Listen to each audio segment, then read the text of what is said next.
Sir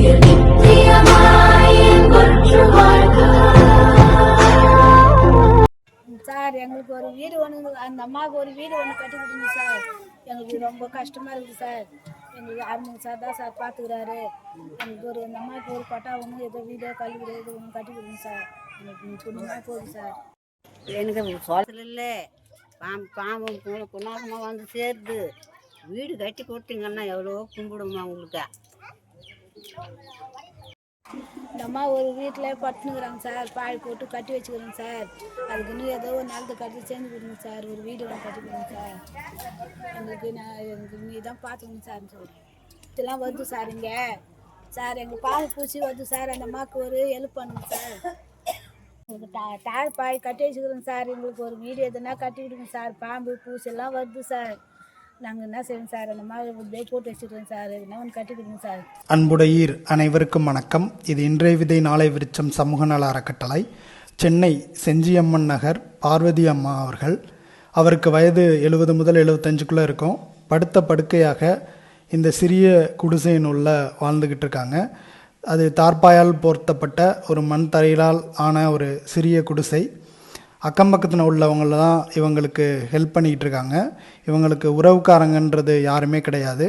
உடல்நிலை சரியில்லாமல் இருக்கும் இந்த முதியவருக்கு அவர் இருக்கிற வீடு என்பது பாதுகாப்பானதாக இல்லை. மண் தரையினாலையும் மேலும் தார்பாய் கிழிந்து இருக்கிறதுனாலையும் பாம்பு பூச்சி என்று பல்வேறு ஜீவராசிகள், ஊரும் ஜீவராசிகள் வந்து அவங்களுக்கு பெரிய ஆபத்தாக இருக்கிறது. அப்படிப்பட்ட சூழலில் தனக்கும் உடல்நிலை சரியில்லாத காரணத்தினால கவனமாக இருக்க முடியாத ஒரு சூழலில் இருக்காங்க.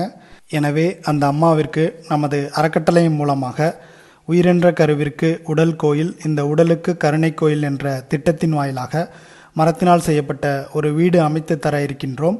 இந்த வீட்டை அமைப்பதற்கு 12,000 ரூபாய் முதல் 15,000 ரூபாய் வரை தேவைப்படுகிறது.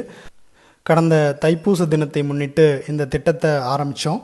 இந்த திட்டத்தின் மூலமாக ஏற்கனவே பழவேற்காட்டு பகுதியை சேர்ந்த 2 முதியவர்களுக்கு, அவங்களுக்கும் உறவினர்கள் யாரும் கிடையாது, உணவு உடை இருப்பிடம் என்று அனைத்துலேயும் மிகவும் கஷ்டப்படுறவங்க.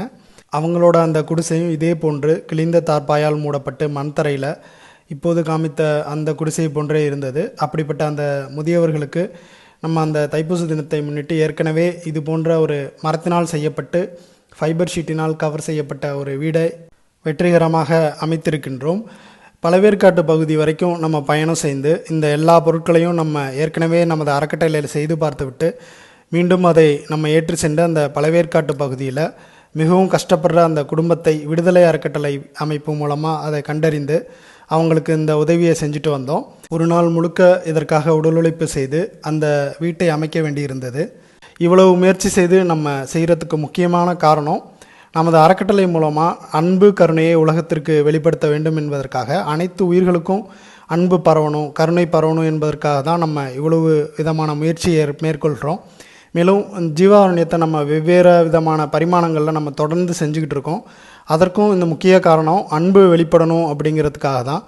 மேலும் இதை பார்த்து கொண்டிருக்கும் அன்பர்களும் இதே போன்று தங்களால் இயன்ற ஒரு வித்தியாசமான வகையில் எப்படியெல்லாம் நம்ம ஜீவாரண்யத்தை செய்ய முடியுமோ, எப்படியெல்லாம் கருணையை செய்ய முடியுமோ, எப்படியெல்லாம் நம்ம அன்பை நமது அருகில் உள்ளவங்கள்ட்ட வெளிப்படுத்த முடியுமோ அவ்வாறு வெளிப்படுத்தும் போது இந்த சமுதாயத்தில் உள்ள அனைத்து பிரச்சனைகளுக்கும் தீர்வு ஈஸியாக கிடைக்கும். நமது அறக்கட்டளை மூலமாக பறவைக்கு தாகம் தணிக்கும் நீர்க்கிண்ணம் வைத்து அதை பராமரிக்க ஆரம்பித்த ஒரு சிறிய செயலை ஒரு நபர் மட்டும் செய்யக்கூடிய அந்த சிறிய செயலை வைத்து ஆரம்பித்தோம். இன்று வாரந்தோறும் 30 நபர்கள் இருந்தால்தான் செய்யக்கூடிய அளவிற்கு 10 வகையான உயிரிறக்க செயல்களை நமது அறக்கட்டளை மூலமாக செய்து கொண்டு வருகிறோம். இது அத்தனைக்கும் நமக்கு கை கொடுத்தது ஒரு சிறிய செயல் தான். நம்முடைய அறக்கட்டளையோட உயிரிறக்க செயல்பாடுகளில் மட்டும் பெரிய மாற்றம் இல்லைங்க.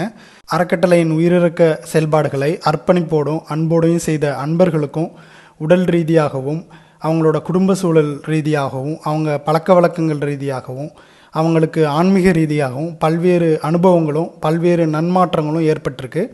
எனவே அன்போடு நம்ம செயல் செய்யும்போது நன்மாற்றங்கள் ஏற்படுவது என்பது உறுதியாகிறது.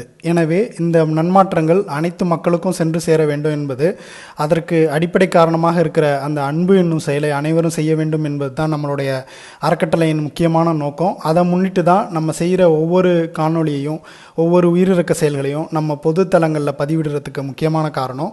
அதன் மூலமாக இந்த சமுதாயத்தில் கண்டிப்பாக ஒரு மாற்றம் ஏற்படும், அனைவரும் அன்பை கடைபிடிப்பாங்க, அன்பை வெளிப்படுத்துவாங்க என்பதில் நாங்கள் உறுதியாக நம்புகிறோம். தற்போது நீங்கள் பார்த்து கொண்டிருக்கும் அந்த காட்சியை போன்ற அந்த வீடு போன்று தான் தற்போது நாம் அமைக்க இருக்கின்றோம். முன்பே கூறியது போல எங்களது அறக்கட்டளை அன்பர்களின் அர்ப்பணிப்புடன் கூடிய உடல் உழைப்பை சேர்க்காமல் இந்த வீடு அமைப்பதற்கு 15,000 ரூபாய் வரை தேவைப்படுகிறது. எனவே இதை கேட்டுக்கொண்டிருக்கும் அனைத்து அன்பர்களும் பிறருக்கு செய்வது அனைத்தும் எனக்கானது என்பதை கருத்தில் கொண்டு இது போன்ற வீடு அமைத்து தரும் இந்த உயிரிரக்க செயலுக்கு தங்களால் இயன்ற அளவில் நிதியுதவி அளித்து இந்த வீட்டை அமைத்து கொடுப்பதன் வாயிலாக அதை அமைத்து கொடுத்த தங்களுக்கும் பேரின்ப வாழ்விற்கான வீட்டினை பெற்றுக்கொள்ள வேண்டும் என்று அனைவரையும் அன்புடன் அழைக்கின்றோம். உதவ விரும்பும் அன்பர்கள் திரையில் தெரியும் ஜிபே நம்பர் மூலமாக உதவிடலாம் அல்லது QR கோடை ஸ்கேன் செய்து உதவிடலாம். இது இன்றைய விதை நாளை விருட்சம் சமூக நல அறக்கட்டளை. நன்றி, வணக்கம்.